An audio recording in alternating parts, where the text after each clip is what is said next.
Well, first, thank you.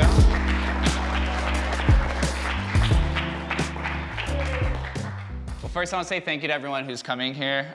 This is our 4th meetup. Just raise your hand if this is your first time here. Wow, that is great. That just shows the growing community that we have out here in Las Vegas as we kind of become more niched and dive down into specific topics in the crypto space.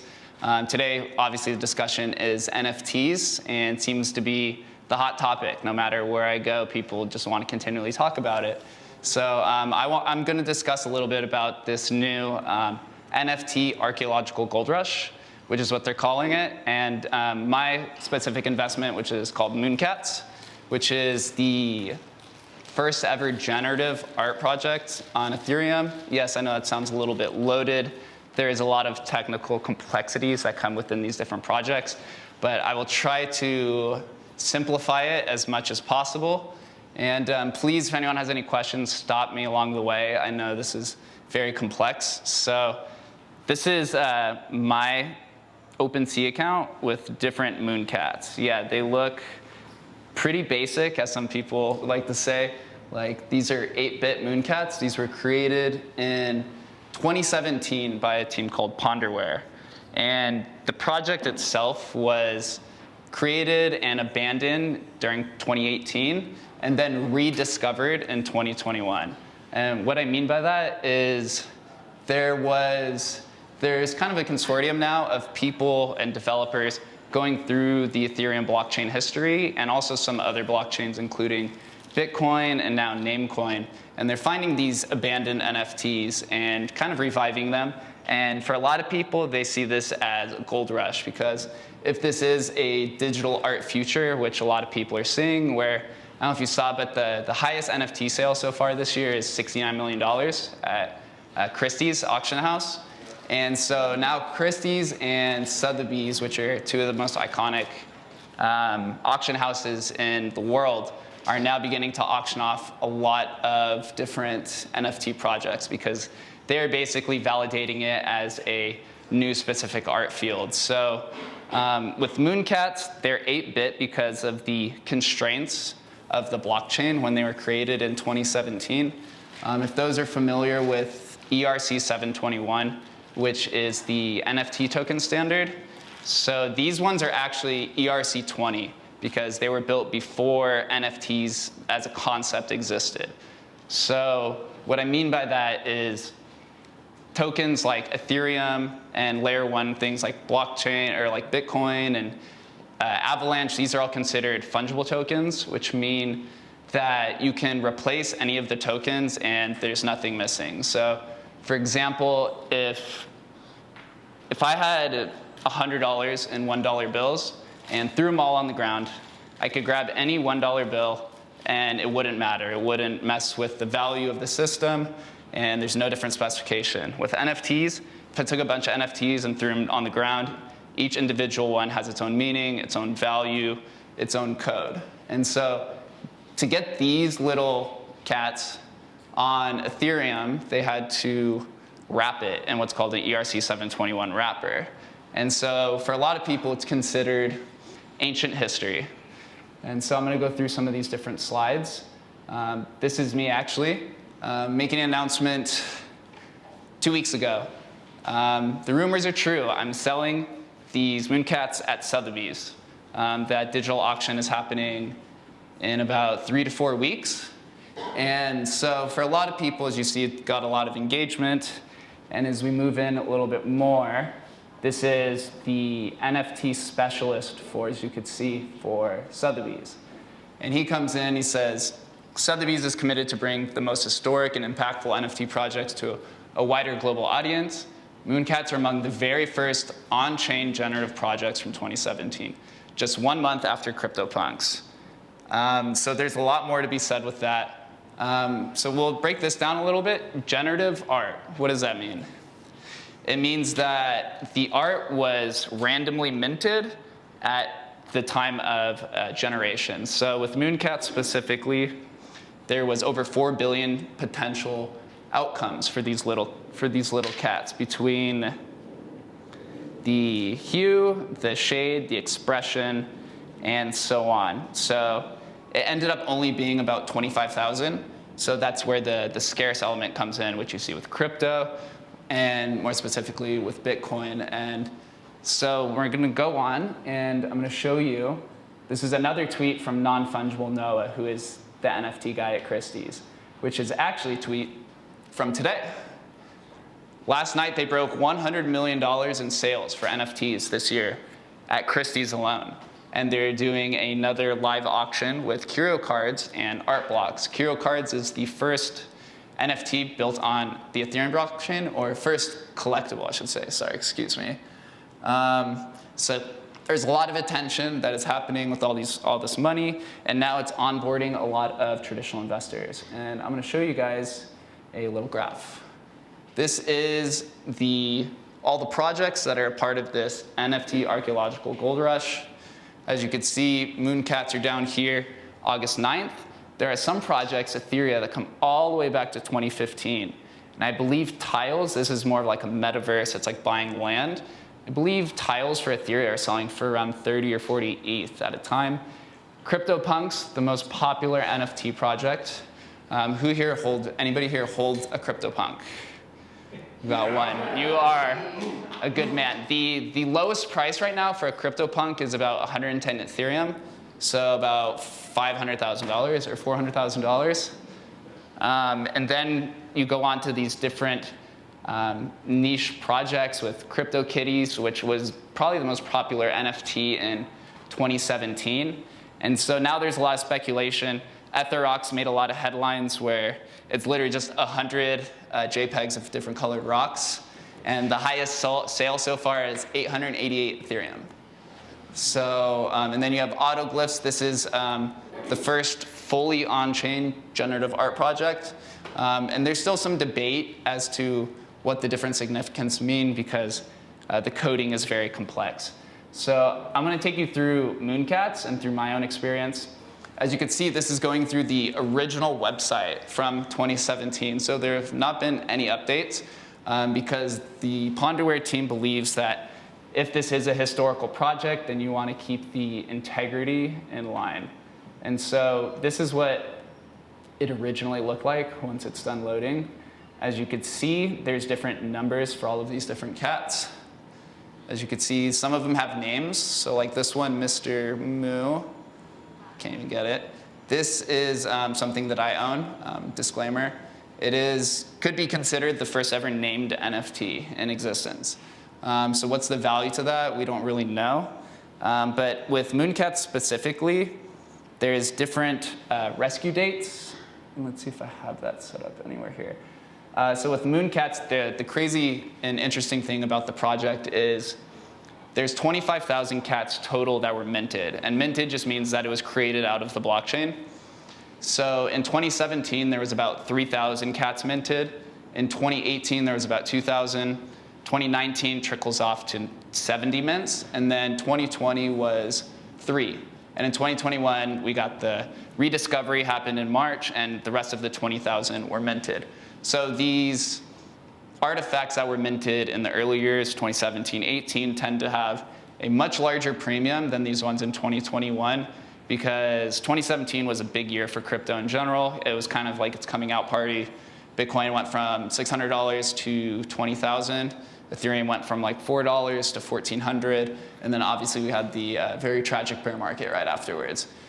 So you see there's different shades of all these different ones. And yes, they all do look very similar. That's something that some people like to kind of attack it. But with this project specifically, here's the volume. As you can see, there's a steady, this is the average price, is trending upwards, where you can see these weird volume spikes. So like this one was Sotheby's announcing the sale. I believe this one was when Logan Paul bought a Genesis MoonCat, which is the highest sale for 160 ETH. So a lot of bigger names and people even in just pop culture are beginning to dive into these. And you can see right here the sale history of recent, so all around 1 Ethereum. And so here's some more data analytics just to show. So that's the total amount rescued, wild MoonCats, which I explained earlier, is the unwrapped MoonCat. So these are the cats that exist in their original state, in the ERC20 state. And then the acclimated, this is the ERC721 wrapper that the MoonCats have been wrapped into, so 17,000. And then this is the original wrapper, which is a whole completely different complex story, where when it was rediscovered, there was an independent developer that created a wrapper so that they could be sold because the dev team was nowhere to be found.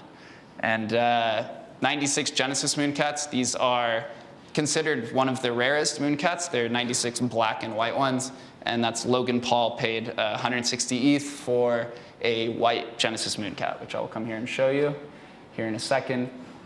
With the rarity system, with MoonCats, it's much different, and in a lot of these archaeological projects, what considers something valuable is much different than you see in these 2021 projects where the rarities are created by the development team, and basically they ascribe different traits where there's maybe 1 to 7 traits, and if you have 3 traits, then you're considered average. If you have 0, then you're considered rare. 7's considered rare. With these, since they all look the same, and since there's only one of 2 projects in NFT history to have a mint across a 5-year time span, the community actually began giving itself its own evaluation system. And so they began to call different cats named after different specific things that resemble real life. So as you can see, everyone knows Garfield cat. So you try to get as close as you can to this middle cat right here, although it is subjective. This is the cool thing with NFTs, and we learn with cryptos. It's a very narrative-driven economy. And as we go down, you'll see Cheshire cat. And so with the Garfield, I think that's the most popular. We call them character cats. The floor is 3 Ethereum. For these, I believe, is around 2. And then we see Pink Panther. And then we see this is an alien. This is actually a big favorite because it resembles an alien Cryptopunk. So there's only 7 alien Cryptopunks that exist, and I believe the #1 sale is for $11 million earlier this year. And then you go down to a zombie, which is also another Cryptopunk. So again, you try to match it as closely as possible because people are trying to find different ways to evaluate these things. One cool thing that Pondor did and MoonCats did was something that nobody had ever done. They created a boutique store. And what I mean by that is you can basically accessorize these MoonCats, and anybody could come in. It's a decentralized boutique, and all of the NFTs are actually stored on-chain. So all of these items, which I'm going to show you here in a second, are minted into the blockchain and therefore will exist there forever. So these are some of the popular designers, which I'll just go to one of the popular guys, which you could kind of see how crazy some of these designers come in and get. And these are pixel art, which you could come see. So you can buy these kind of things and accessorize your cat, and it looks exactly like that. As you can see, the price varies a little bit. Also, some people like to have smaller limits where you have 100, 30, I believe some of them even go down to like 1 of 1 items.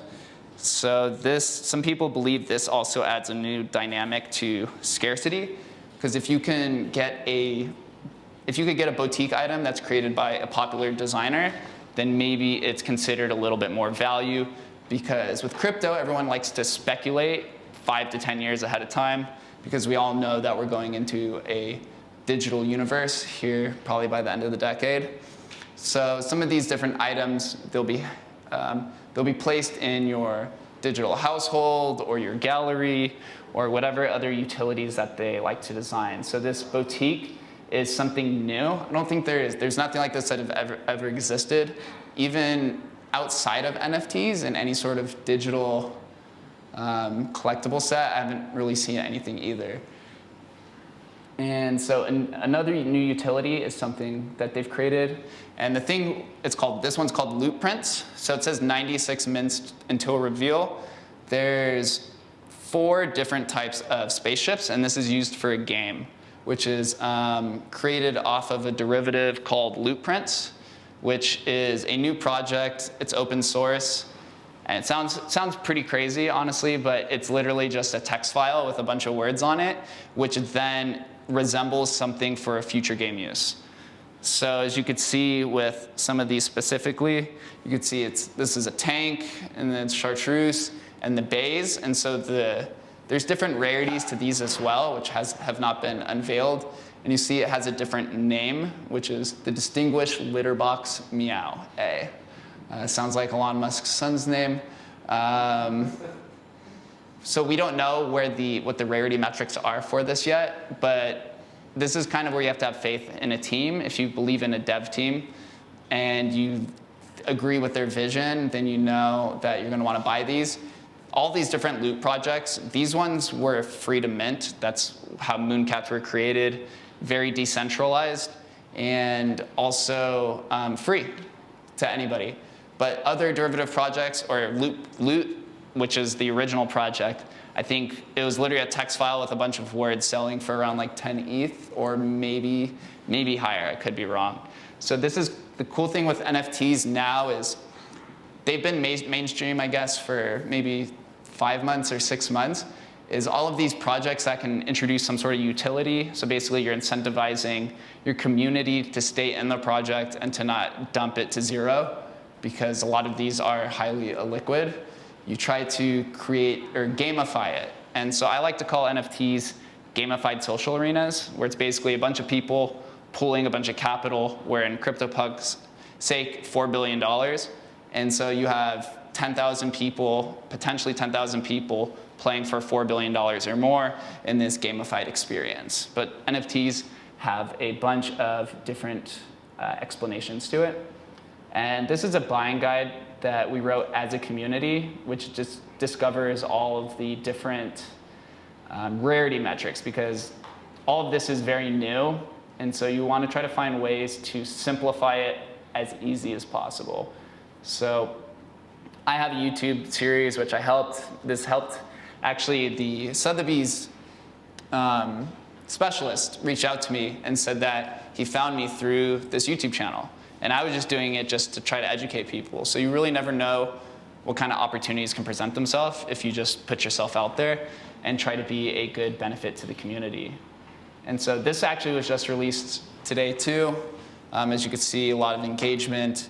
MoonCats being written about Bankless, which is one of the more popular Ethereum-based podcasts and brands.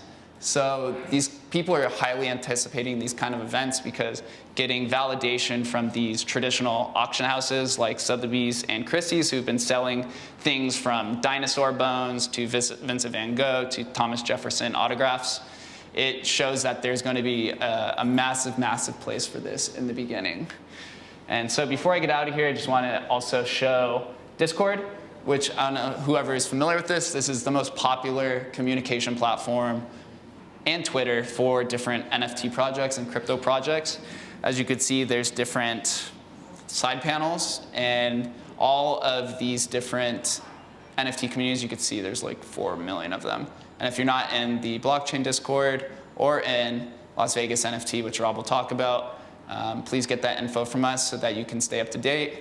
People can actively engage here. There's different bots. They talk about sales. See, you can see this is all live. So one just sold for 1.2 ETH a few minutes ago. This is where you need to be if you're ever interested. And you could write different commands, where over here, MoonCat owner, they can write a script within the program so that they can verify that you own the MoonCat, and then it opens up access to some cat-only channels down here. So you could kind of cut out some of the spammers to a degree. So where exactly are we headed with MoonCats and with this NFT archaeological project? It's still a mad rush. There's a lot, like autoglyphs, for example, are selling. I think the floor for these are like 400 ETH, because there's only around 100 of them. Might be wrong or off a little bit.